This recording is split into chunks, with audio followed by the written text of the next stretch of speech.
विश्वासाची 26 वर्ष, लाखो सुखी दाम्पत्य. डाउनलोड करा मराठी मॅट्रिमनी.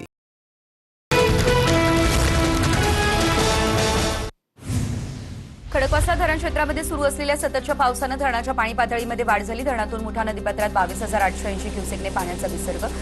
पुण्यातील भिडे पूलही पाण्याखाली गेला. नदीकाठच्या नागरिकांना सतर्कतेचा इशारा. खडकवासला धरणातून मुठा नदीपात्रामध्ये पाण्याचा विसर्ग. पुण्यातील एकतानगर सोसायटीमध्ये पाणी घुसलं. आज पहाटेपासून खडकवासला धरणातून मोठ्या प्रमाणात पाण्याचा विसर्ग सुरू. पुण्याच्या आंबेगावमधील माळीण फाट्यावरती दरड कोसळली. त्यामुळे आता अहोपेकडे जाणारी वाहतूक ठप्प. कोसळलेली दरड 2 घरांवरती येऊन पडली. त्यामुळे या ठिकाणी मोठी दुर्घटना घडली. सुदैवाने यामध्ये कोणतीही जीवितहानी झालेली नाही. पुणे या ठिकाणच्या जंगली महाराज रोडवरती झाड कोसळलंय. जंगली महाराज रोडवरील मोठं झाड पावसामुळे कोसळलंय. वाहतुकीवरती मोठा परिणाम झालाय.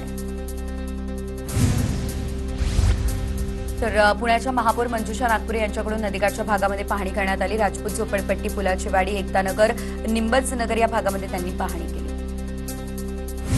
पुण्याच्या खेड, आंबेगाव, जुन्नर आणि शिरूर तालुक्यामध्ये मुसळधार पावसामुळे शेतीचं नुकसान. अनेक गावांमधील मुख्य रस्ते पाण्याखाली. सुरू असलेल्या मुसळधार पावसामुळे लोणावळ्यातील पूरस्थिती अधिक गंभीर. होळको कॉलनी पूर्णपणे पाण्याखाली गेली. जवळपास 250 घरांमध्ये पावसाचं पाणी शिरलं. नागरिकांचं सुरक्षित ठिकाणी रेस्क्यू. पुणे सातारा घाटमाथ्याला आज पावसाचा ऑरेंज अलर्ट. तर पालघर, रायगड, रत्नागिरी, कोल्हापूर घाटमाथा, बुलढाणा, अकोला, अमरावती, वर्धा जिल्ह्यासाठी पावसाचा येलो अलर्ट. मुंबईमध्ये मध्यरात्री मुसळधार पावसामुळे पाणी साचलं. वरळी गावामध्ये अनेक ठिकाणी रस्ते पाण्याखाली गेले. मुंबईसाठी आज हवामान विभागाचा येलो अलर्ट जारी. 4 दिवसांच्या मुसळधार पावसानंतर मुंबईमध्ये सकाळपासून पावसाची विश्रांती. मुंबई आणि उपनगरात रस्ते वाहतूक सुरळीत सुरू. विरार चर्चगेट वाहतूक अर्धा तास उशिरा. मध्य रेल्वे 5 मिनिट उशिरा सुरू. हार्बर आणि ट्रान्स हार्बर 10 मिनिट उशिरा. पाणी तुंबण्यास केवळ पालिका जबाबदार नाही, अतिक्रमणाची प्रवृत्ती देखील कारण. उच्च न्यायालयानं मुंबईकरांना सुनावलं. पावसाळ्यामध्ये मुंबईमध्ये पाणी तुंबण्याच्या समस्येसाठी केवळ महापालिकेला दोषी ठरवता येणार नाही. न्यायालयाचं हे स्पष्टीकरण. विरारहून चर्चगेटला जाणाऱ्या लोकल अर्धा तास उशिरानं सुरू. नालासोपारा, वसई रेल्वे स्थानकात आजही ट्रॅकवर थोडं पाणी साचलेलं आहे. त्यामुळे पश्चिम रेल्वेला याचा फटका बसला आहे. मुंबईमध्ये पावसामुळे गेल्या 3 दिवसात 400 झाडं पडलेली आहे. वादळी वाऱ्यामुळे आता झालेल्या पावसामध्ये विविध झाडांच्या 600 फांद्या तुटल्या. महापालिका आयुक्त अश्विनी भिडे यांनी ही माहिती दिली आहे. ठाण्यातील मुंब्रा कौसा भागामध्ये 30 वर्ष जुन्या चांदणी इमारतीची गॅलरी कोसळलेली आहे. तर इमारतीखाली चहाची टपरी चालवणाऱ्या तरुणाच्या डोक्याला दुखापत झाली आहे. विरार, नालासोपारा लिंक रोड पुन्हा पाण्याखाली गेलाय. दुपारनंतर अचानक पडलेल्या पावसानं रस्त्यावरती पाणी साचलंय. सेंट्रल पार्क, तुळींज, आचोळा, चंदननाका, वसंतनगरी या परिसरातही पावसाचं पाणी साचलं. शहापूरमध्ये मुसळधार पावसानं अनेक नदी नाले दुथडी भरून वाहत आहे. भातसा, शाही नदीने धोक्याची पातळी ओलांडलेली आहे. तर नदीकाठच्या 4ही गावांमध्ये पावसाचं पाणी शिरलेलं आहे.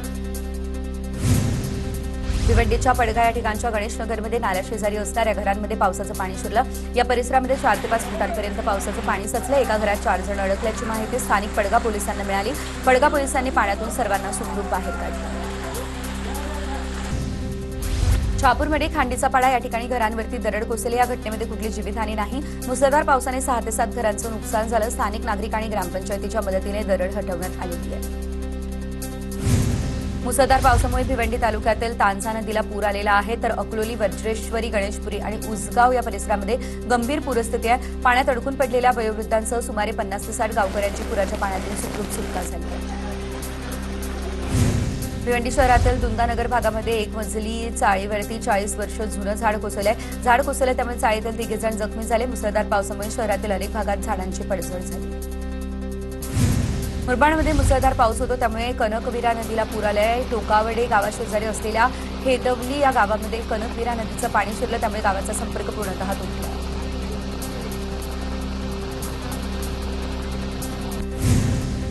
नाशिककरांवरचं ढगफुटीचं संकट टळलंय. अतिवृष्टीचा भोरा सुरत आणि अकोलेकडे सरकलाय. पावसाचा जोर मात्र कायम राहणार आहे. अलर्टमुळे शाळा, महाविद्यालय आणि पर्यटन स्थळं बंद आहे. 100 नागरिकांचं सुरक्षित ठिकाणी स्थलांतर करण्यात आलेलं आहे.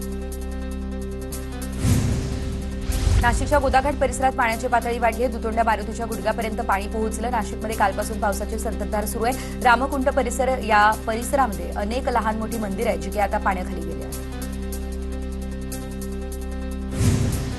त्र्यंबकेश्वरमध्ये वाडाफोडाकडे जाणारा रस्ता वाहून गेला. पुलाचं काम सुरू असल्यानं पर्यायी रस्ता खचला. तर 35 ते 40 गावांचा संपर्क तुटला. काळुस्ते ग्रामपंचायत हद्दीतील भामनगर दरेवाडी रस्त्यावरती दरड कोसळली. धरण परिसरामध्ये पडत असलेल्या पावसामुळे मातीचे ढिगारे आणि दगड रस्त्यावरती आले. दरेवाडी या ठिकाणी आदिवासी गावामध्ये जाणारा मुख्य संपर्क रस्ता पूर्णतः बंद करण्यात आला. इगतपुरी शहरातील भवानीनगर गावठा पिंपरी गेट परिसरामध्ये पाणी तुंबलंय. अनेक घरातल्या नागरिकांना बाहेर पडण्याचीही अडचण येते. प्रशासनानं उपाययोजना न केल्याचा नगरसेवकांचा आरोप आहे. नाशिकच्या लासलगावसह परिसरामध्ये झालेल्या मुसळधार पावसामुळे शेतीला मोठा दिलासा मिळाला. पावसामुळे कोटमगावमधील मानवनिर्मित तलाव 100% भरला.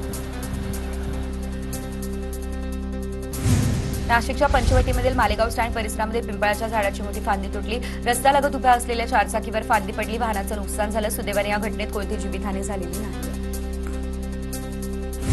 नाशिकच्या कळवण तालुक्यामध्ये मुसळधार पाऊस होतोय. सणकापूर धरणातून पाण्याचा विसर्ग सुरू आहे. कळवणच्या पश्चिम पट्ट्यामध्ये वडाळा आमदर गावाला जोडणारा रस्ता खचलाय. रस्ता खचला त्यामुळे मोठी भुगदाळ पडली. वाहतुकीवर याचा परिणाम झाला. साताऱ्याच्या कोयनानगरमध्ये नवजा रस्ता खचलाय तर ओझडे धबधब्याकडे जाणारा रस्ता खचलाय. एकमेव मार्ग बंद झाला. नागरिकांची गैरसोय होती आहे. जळगावच्या रथचौक परिसरातील पालिकेच्या शाळेच्या जीर्ण इमारतीचा काही भाग कोसळला. पावसामुळे जीर्ण झालेल्या महानगरपालिका शाळेची इमारत धोकादायक आहे. सिंधुदुर्गच्या आंबोली घाटामध्ये मोठे दगड कोसळलेले आहेत. वाहतूक सुरू असतानाच हा प्रकार घडलाय. मात्र घटनेमध्ये कोणतीही जीवितहानी झालेली नाही. जेसीबीच्या सहाय्यानं दगड हटवण्याचं काम युद्धपातळीवर सुरू आहे. मुंबईच्या वडाळ्यातील शांतीनगरमध्ये मेडिकल आणि पावसामुळे कोसळलेला आहे. घटनेवेळी दुकानामध्ये 2 कर्मचारी आणि 1 महिला ग्राहक होती. महिला आणि दुकानदार किरकोळरित्या जखमी झाले आहेत. गोंदिया नगर परिषद कार्यालयामध्ये टॅक्स विभागातील स्लॅब कोसळलेला आहे तर टॅक्स विभागातील कर्मचारी अधिकाऱ्यांना जीव मुठीत घेऊन काम करावं लागतंय. टॅक्स भरणारे आणि येणारे व्यक्ती देखील जीवाच्या धोक्यात आहेत. भोर महाड मार्गावरील वरंध घाटातील दरड हटवण्याचं काम सुरू आहे तर हेरडोशी परिसरामध्ये दरड कोसळली आहे. कालपासून वाहतूक पूर्णतः ठप्प झाली. महसूल प्रशासनाकडून या परिसरामध्ये पाहणी करण्यात आलेली आहे. कराड पाटण या तालुक्यासाठी एनडीआरएफची 30 जणांची टीम कराडमध्ये दाखल झालेली आहे. कराडचे नगराध्यक्ष राजेंद्रसिंह यादव यांनी टीमचं स्वागतही केलेलं आहे. नागरिकांना आपत्ती व्यवस्थापन मार्गदर्शन प्रशिक्षण देणार आहेत. श्रीगोंदा तालुक्यातील आर्वी बेटाचा भीमा नदीच्या पुरामुळे आता संपर्क तुटलाय. सुमारे 200 लोकवस्ती असलेल्या बेटाला पाण्यानं वेढा घातला. प्रशासनाकडून बोटीच्या माध्यमातून ग्रामस्थांसोबत संपर्क सुरू आहे. भिवंडीमधील तीनबत्ती परिसर पुन्हा एकदा जलमय झाला. सकाळपासून अधूनमधून पडणाऱ्या मुसळधार पावसानं भिवंडी शहरातील तीनबत्ती भाजी मार्केट परिसरात पाणी साचलं. आज पुन्हा अनेक दुकानांमध्ये पावसाचं पाणी शिरलं त्यामुळे दुकानं बंद आहे. महाडमध्ये सावित्री नदीच्या पुराचं पाणी हे ओसरलं. त्यानंतर भयान परिस्थिती निर्माण झाली. दुकानांमध्ये हे पाणी शिरलेलं. दुकानांमधील साहित्याचं मोठ्या प्रमाणात नुकसान झालं आहे. शहापूरमध्ये सतत पडणाऱ्या मुसळधार पावसानं गोणीनगर भागामध्ये पावसाचं पाणी साचलंय. गोणीनगर भागामध्ये अनेक घरांमध्ये पाणी शिरलं. इमारतीमधील पिण्याच्या पाण्याच्या टाक्यांमध्ये देखील हे पाणी गेलेलं आहे. जळगाव या ठिकाणच्या 40गावमध्ये गवताळ अभयारण्यातील धवलतीर्थ केदारकुंड धबधबे अद्यापही कोरडे. राज्यामध्ये अनेक ठिकाणी आता मुसळधार पावसानं जनजीवन विस्कळीत झाले. असं असताना जळगाव जिल्ह्यामध्ये मात्र अद्यापही समाधानकारक पाऊस पडत नाही.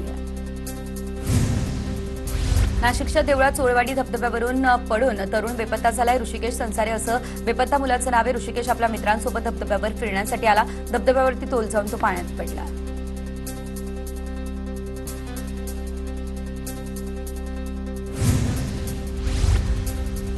गोंदिया जिल्ह्यामध्ये सतत सुरू असलेल्या पावसामुळे मोठं नुकसान झालं. 46 घरांचा अंशतः तर 16 जनावरांच्या गोठ्याचं नुकसान झालं. पावसामुळे एक पशु दगावल्याची देखील माहिती आहे. चिपळूणमधल्या लोटे एमआयडीसीमधील प्रदूषणावर ग्रामस्थ आक्रमक झाले. शेतात दूषित पाणी सोडल्याचा गंभीर आरोप आहे. लोटे सोनगावसह विविध गावांमधील ग्रामस्थ सीईटीपी प्लांटवरती एकवटलेत. संबंधित अधिकाऱ्यांकडे कारवाईची मागणी केली जाते आहे.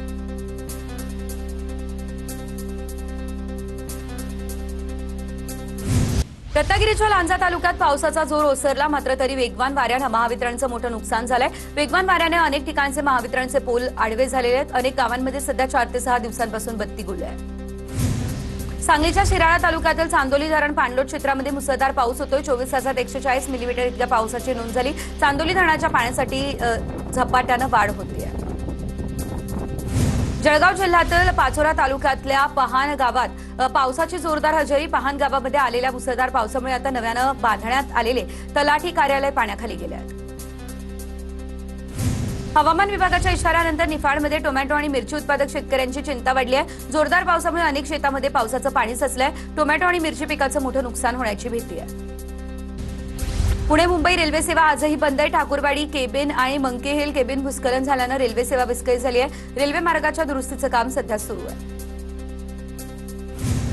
बदलापूरमध्ये पावसानं विश्रांती घेतली, मात्र कर्जत परिसरात पडणाऱ्या पावसामुळे उल्हास नदीच्या पाणी पातळीत वाढ झाली आहे. उल्हास नदी धोक्याच्या पातळीच्या जवळ आहे. वृक्ष कोसळण्यामागील कारणांचा शोध घेण्यासाठी उच्चस्तरीय अभ्यास गट स्थापन करा. भाजप नगरसेवक नवनाथ बन यांनी महापौर आणि आयुक्तांना पत्र दिलं. आयआयटी पर्यावरण तज्ज्ञ वृक्षतज्ज्ञांचा अभ्यास गट स्थापन करण्याची मागणी केली. केरळच्या वायनाडमधील भूस्खलनाची थरारक दृश्य कॅमेऱ्यात कैद झाली आहे. दुर्घटनेमध्ये 3 जणांचा मृत्यू झालाय. सततच्या मुसळधार पावसामुळे दरड कोसळून मोठी दुर्घटना घडली आहे. इंद्रायणी नदीला महापूर आला. आळंदीला जोडणारे 4ही पूल पाण्याखाली गेले. वाहतूक पूर्णतः बंद. माऊलींच्या पालखी सोहळ्यावर पुराचं सावट. मुख्यमंत्र्यांकडून आता वारकऱ्यांना पुण्यात थांबण्याचं आवाहन करण्यात आलं. देहूतून संतश्रेष्ठ तुकोबांच्या पालखीचं पंढरपूरकडे प्रस्थान. टाळ मृदुंगाचा गजर आणि फुगड्यांच्या फेऱ्यामध्ये वारकऱ्यांचा उत्साह शिगेला पोहोचला. विठुनामाच्या गजरात पैठण संगीत देहू नगरी धुमधुमली. आळंदीतून आज संत ज्ञानेश्वर महाराजांच्या पालखीचं प्रस्थान होणारे. पालखी प्रस्थानाला अवघी काही तास शिल्लक आहे. आळंदीमध्ये अद्यापही पूरस्थिती कायम आहे. प्रशासनाकडून सतर्कतेचा इशारा देण्यात आलेला आहे. संत एकनाथ महाराजांच्या पालखीचं पैठणहून पंढरपूरकडे प्रस्थान झालेलं आहे. यंदा संत एकनाथ महाराजांच्या पालखी सोहळ्याचं 427वं वर्ष आहे. 24 जुलैला पालखीचं पंढरपूरमध्ये आगमन होणार आहे. संभाजीनगरच्या पैठणमध्ये नाथांच्या पालखीवरून पुन्हा वाद झालाय. नाथांच्या पालखी मार्गावरून दुसऱ्या पालखीस प्रतिबंध घालण्याची मागणी केली जाते. पालखी सोहळ्याचे प्रमुख रघुनाथ बुवा, नारायण बुवा यांचं हे निवेदन आहे. तासभर जेजुरी रस्त्यावरील बेलसर टोल नाक्यावरती वारकऱ्यांच्या गाड्यांना टोल आकारू नका. राष्ट्रवादी काँग्रेसच्या पदाधिकाऱ्यांनी बेलसर टोल नाक्यावरील अधिकाऱ्यांची भेट घेतली आहे. वारकऱ्यांच्या गाड्यांकडून टोल न घेण्याची विनंती देखील केलेली आहे. शरद पवार आज विधानभवनामध्ये येणारे. महाराष्ट्र कर्नाटक सीमा प्रश्न आज विधानभवनामध्ये बैठक. आज दुपारी 1:30 वाजता बैठकीचं आयोजन. मुख्यमंत्र्यांच्या उपस्थितीत आज बैठकीचं आयोजन करण्यात आलं. शरद पवार यांची राष्ट्रवादी सत्तेत जाण्याच्या जोरदार चर्चा रंगल्या. एनडीए सोबत जायचं की नाही यावर पवारांच्या राष्ट्रवादीमध्ये हालचाली सुरू आहे. राष्ट्रवादीमधील एका ज्येष्ठ नेत्यावर याची जबाबदारी, अशी माहिती सूत्रांनी दिली आहे. महाराष्ट्रात एनडीएमध्ये कुठलाही नवीन पक्ष येणार नाही. पवारांच्या राष्ट्रवादीमधील आमदार खासदारांना आम्ही फोडणार नाही, मुख्यमंत्री फडणवीस यांनी केलं स्पष्ट. जयंत पाटील आणि विनोद तावडेंमध्ये भेटीच्या चर्चांनी उधाण घेतलं. मैत्रीमुळे भेटले असावे, दत्ता भरणेंचं विधान. भेटीबाबत माहिती नाही, पण कमिटीच्या बैठकीसाठी मी तावडेंना अनेकदा भेटले, सुळेंची माहिती. 6 दशकांच्या राजकीय अनुभवाच्या बळावरती शरद पवार योग्य तो निर्णय घेतील. एनडीएला पाठिंबा देण्याचा अंतिम निर्णय शरद पवार घेतील. अजित पवारांच्या राष्ट्रवादीचे नेते सुनील तटकरे यांची ही प्रतिक्रिया. विनोद तावडेंनी एकनाथ खडसे यांची भेट घेतली आहे. विनोद तावडे आणि खडसेंमध्ये राजकीय विषयावर चर्चा झाली आहे. एकनाथ खडसेंचा 2 सप्टेंबर रोजी 75वा वाढदिवस आहे. वाढदिवसानिमित्त भाजप नेते उपस्थित राहणार अशी माहिती आहे. उद्धव ठाकरेंच्या आमदारांची मातोश्रीवरती महत्वाची बैठक संपन्न. पक्षफुटीच्या पार्श्वभूमीवरती उद्धव ठाकरे यांचा आमदारांसोबत संवाद. मुख्यमंत्री फडणवीस दिल्ली दौऱ्यावरती. नर्मदा प्रकल्पासंदर्भात महत्वाची बैठक. नर्मदा प्रकल्पातून महाराष्ट्राला 10 टीएमसी पाणी मिळणार. उत्तर महाराष्ट्राला सर्वात जास्त फायदा होणार, असं मुख्यमंत्र्यांचं प्रतिपादन. जळगावमधील जामोद प्रकरण विधानसभेमध्ये तापलं. निर्दोष पिता पुत्राला टॉर्चर केलं, हत्येत अडकवलं, रोहित पवार यांचा आरोप. मुख्यमंत्री फडणवीसांकडून दोषी पोलिसांवरती फौजदारीसह निष्कासनाच्या कारवाईचा इशारा. कबुतरांमुळे माझ्या आईचा मृत्यू. आई 15 मिनिट नॉनस्टॉप खोकायची, बेशुद्ध व्हायची. विधानसभेत राम कदम आक्रमक. कबुतरांना नॅशनल पार्कमध्ये स्थलांतरित करण्याची मागणी, तर सरकारनं याबाबत दखल घेण्याच्या विधानसभा अध्यक्षांच्या सूचना. विश्वासाची 26 वर्ष, लाखो सुखी दाम्पत्य. डाउनलोड करा मराठी मॅट्रिमनी.